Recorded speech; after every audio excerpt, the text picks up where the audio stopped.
Terima kasih, selamat malam. Kembali lagi para pengikut channel Lazarus Nyamat. Eh, saya akan membahas buku Sosiologi Terapan yang ke-16 dengan tema atau berbicara mengenai buku ini berbicara mengenai teknologi dan privasi di era informasi.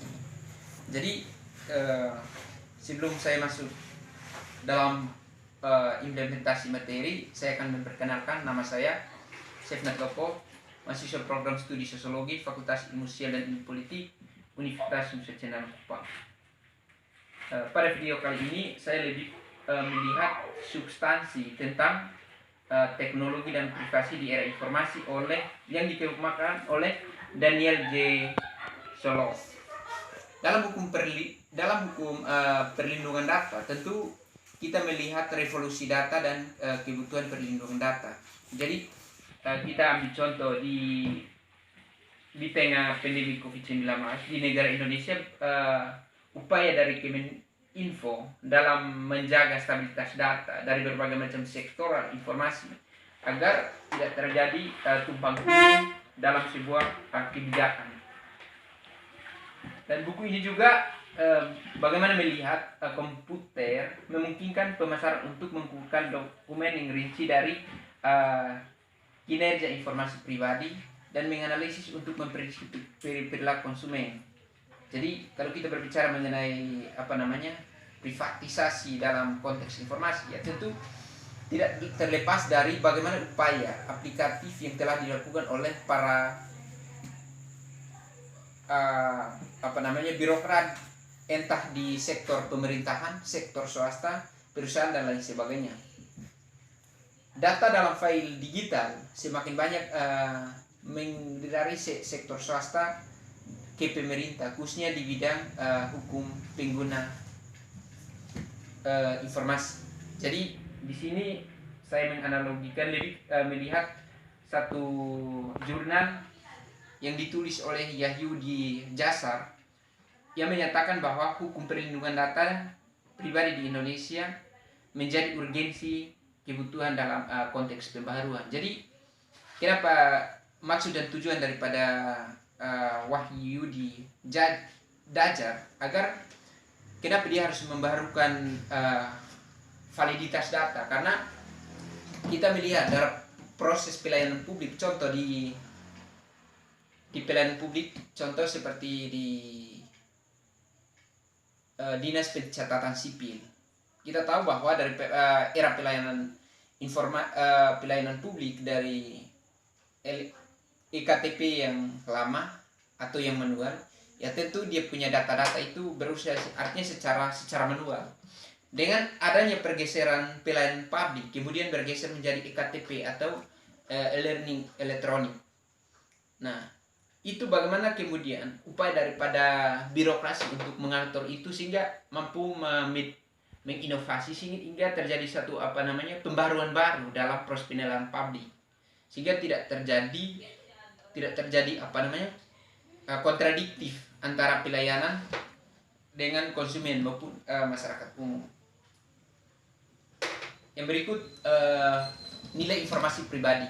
Di sini aspek kunci dari hak milik menurut pakar hukum informasi Samuelson, ia menyatakan bahwa properti dan perpindahan tangan orang dapat mudah menemukan solusi pasar untuk memandang informasi sebagai properti. Jadi dari semua konvers informasi, kemudian orang yang melakukan itu kemudian menjadikan sebagai ruang-ruang komersial, sehingga orang menjadikan sebagai lahan-lahan properti atau lahan-lahan bisnis, sehingga bagaimanapun tidak, kita harus siap diri secara afektif atau secara kemampuan skill, sehingga mampu menyadari sebagai suatu bagian dalam proses operasional birokrasi. Apakah privasi merupakan hak milik? Ketika informasi pribadi dipahami sebagai pihak milik, nilai privasi yang diterjemahkan dalam nilai moneter biner dari informasi pribadi tertentu, privasi menjadi hak untuk mengambil keuntungan dari data pribadi seseorang. Dan kerugian terhadap privasi dipahami sebagai menandai batasan dari solusi berbasis pembentukan penggunaan properti. Jadi dalam dunia properti atau dalam kelas bisnis tidak terlepas dari bagaimana upaya daripada sistem yang telah dibangun untuk mendistribusikan antara dari nilai produksi informasi, distribusi informasi sampai di tangan konsumen itu harus dijaga sehingga berbagai macam nilai atau kelebihan keburukan yang ada dalam sistem itu tidak diintervensi oleh pihak konsumen.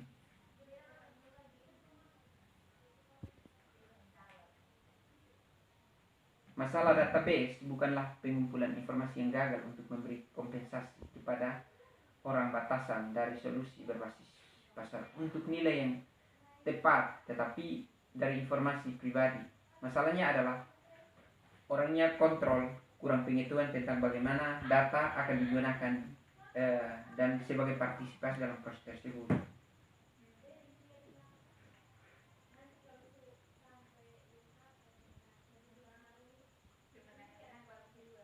Yang berikut model untuk perlindungan privasi.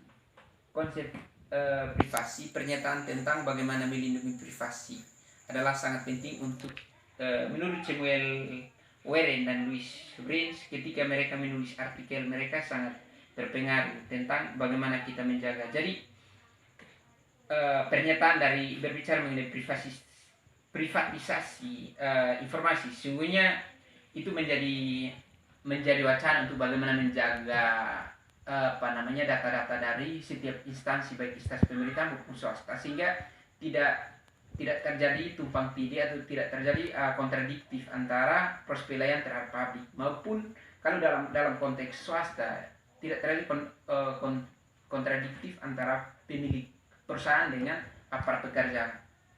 Itu yang menjadi upaya sebagai inovatif dalam buku ini sebetulnya.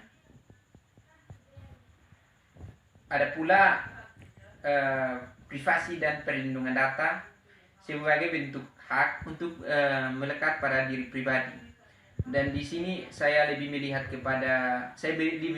satu tulisan yang ditulis oleh Wahyu di Daftar tentang perlindungan data pribadi.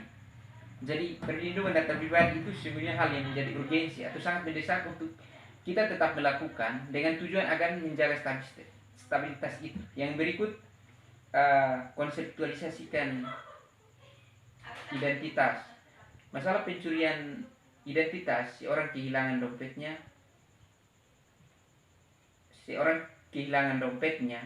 identitas bisa menggunakan korban informasi untuk beberapa tahun untuk membeli dan menjual properti.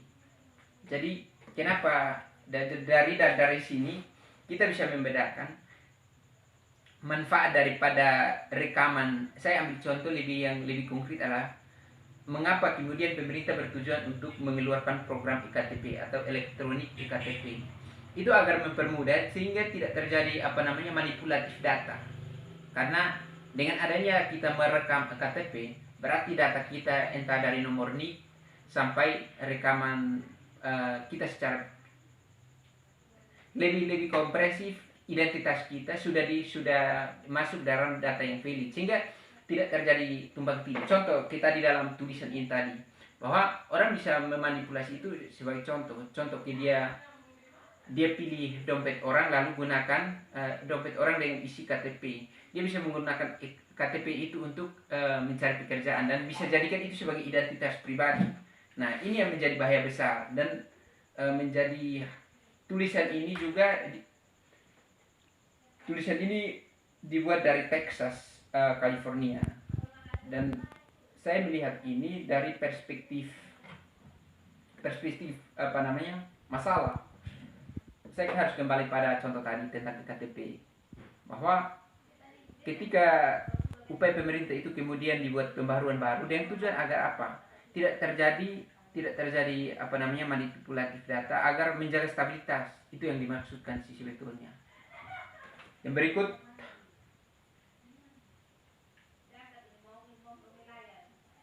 ada beberapa masalah dengan melihat pencurian identitas secara eksklusif ya. Jadi saya tidak perlu membahas lagi karena ini lebih kepada persoalan tadi, bahwa jadi orang bisa manipulasi daerah dengan tujuan untuk kepentingan primordialisme.